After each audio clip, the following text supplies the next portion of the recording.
নমস্কার, কেমন আছো সবাই?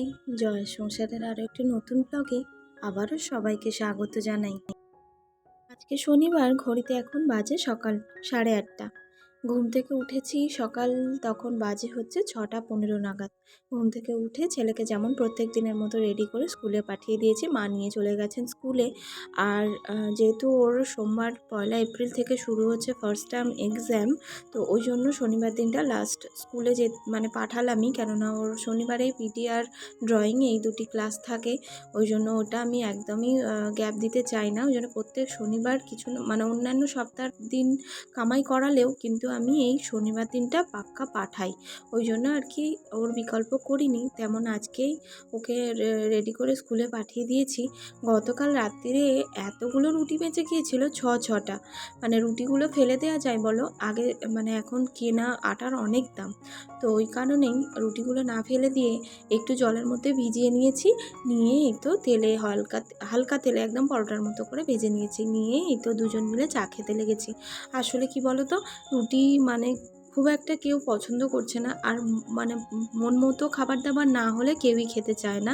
আর রাতের রুটিটা গতকালকে থেকে যাওয়ার কারণ হচ্ছে শ্বশুরমশাইয়ের শরীরটা ভালো লাগেনি, খায়নি। বরমশাইয়ের শরীরটা ভালো লাগেনি, খায়নি।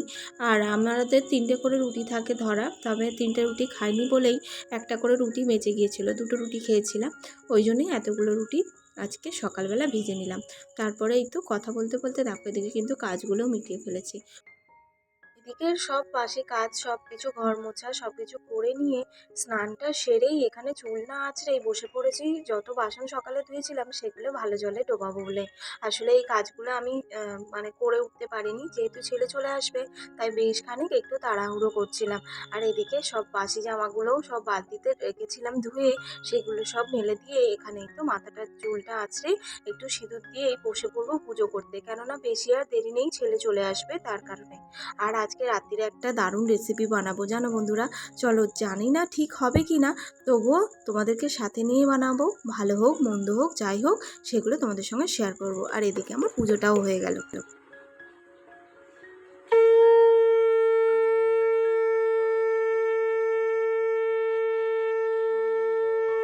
তাড়াহুড়ো করে পুজো দিয়েই তারপরে তো মা চলে এসেছিলেন, ছেলে চলে এসেছিল। ওই জন্য ওদেরকে ফ্রেশ করিয়ে মাকে ইঞ্জেকশান দিয়ে মা খেয়ে নিয়েছেন। আর এদিকে নিজেও আমি একটু খেয়ে নিয়ে মাকে একটু সবজি কেটে দিচ্ছি। মা সবজি কিছুটা কেটে নিয়েছিলেন, আর বাকি কিছুটা বাকি ছিল। আমি পুজো টুজো দিয়ে নিজে খেয়ে এই তো এখানে দেখো সব সবজি কিছু কেটে দিয়ে বাটাবাটির দায়িত্বে প্রত্যেক দিন আমিই থাকি, তার ব্যতিক্রম আজও ঘটেনি। এই তো আমি এখানে বাটতে বসেছি হচ্ছে খেসারির ডাল। কেন? আজকে রান্না হবে হচ্ছে সজনে ডাঁটা।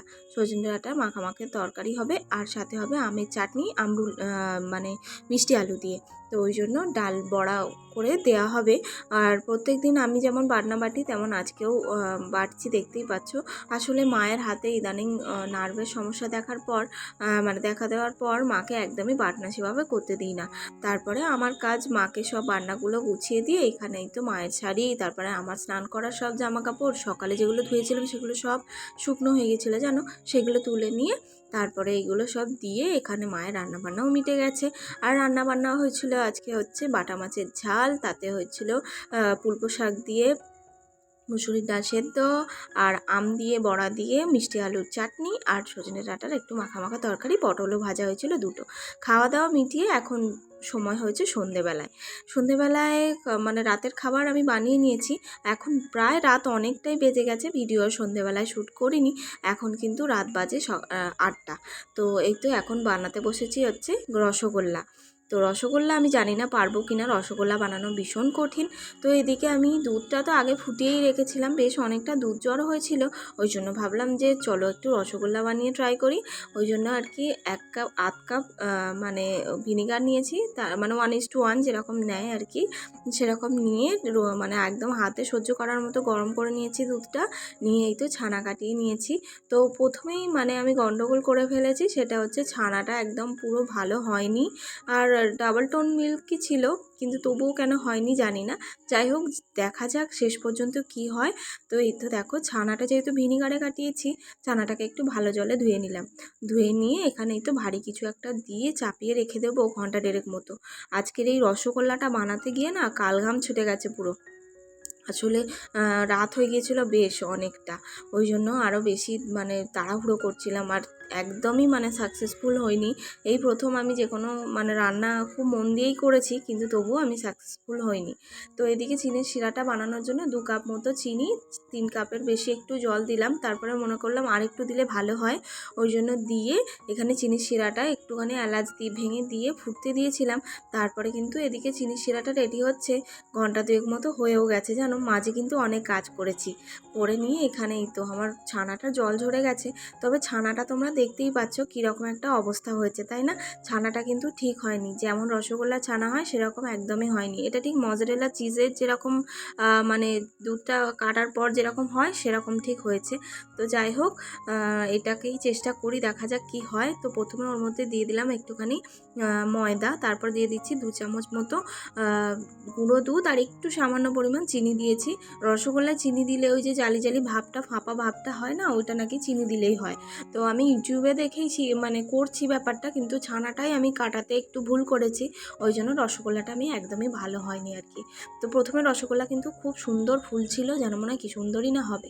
এদিকে ছানাটা হাতে তালু দিয়ে ভালো করে ম্যাশ করে করে মানে মেখে নিয়েছি, আর এই তো একটু একটু করে নিয়ে এরকম গোল গোল করে নিচ্ছি, মাঝখানে একটা এলাচের দানাও দিচ্ছি। পাকামো করে এগুলো সবই করেছিলাম, কিন্তু একটাও মানে রসগোল্লা নরম স্পঞ্জি তো দূরের কথা, এতটাই শক্ত হয়ে গিয়েছিল, কেন হয়েছিল জানি না। তবে আমি এটা ভেবেছি রসগোল্লা কিন্তু আমি আর বানাবো না কোনো দিনই, অনেক কিছু ওয়েস্ট হলো বলতে পারো। একটা একটা করে একদম রসগোল্লাগুলোর সাইজ তো ঠিক ঠিক হয়নি, তো এইরকম সাইজেরই মোটামুটি ছোটো বড় সব কিছু দিয়ে মানে করে নিয়ে আমি এখানে রসের মধ্যে, ফুটন্ত রসের মধ্যে দিয়ে ফোটাচ্ছি।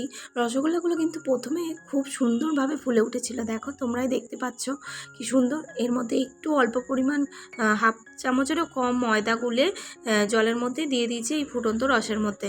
নাকি এরকমভাবে দিলে এই যে ফেনাটা সৃষ্টি হয়, যার ফলে রসগোল্লাটা এপিট ওপিট দুপিটি সুন্দরভাবে মানে স্টিম হয়, ওটাই চেষ্টা করেছিলাম।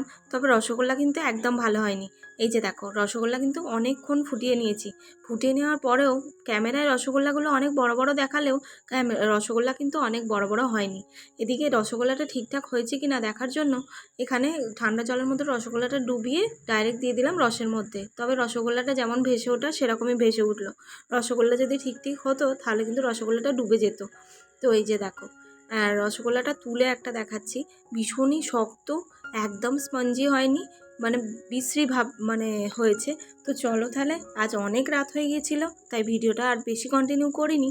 আমার এই ফ্লপ রসগোল্লা তৈরি ভিডিওটা কেমন লাগলো অবশ্যই একটা কমেন্টে জানাবে। আবারও দেখা হবে খুব শিগগিরই আর একটা নতুন ভিডিওতে। টাটা।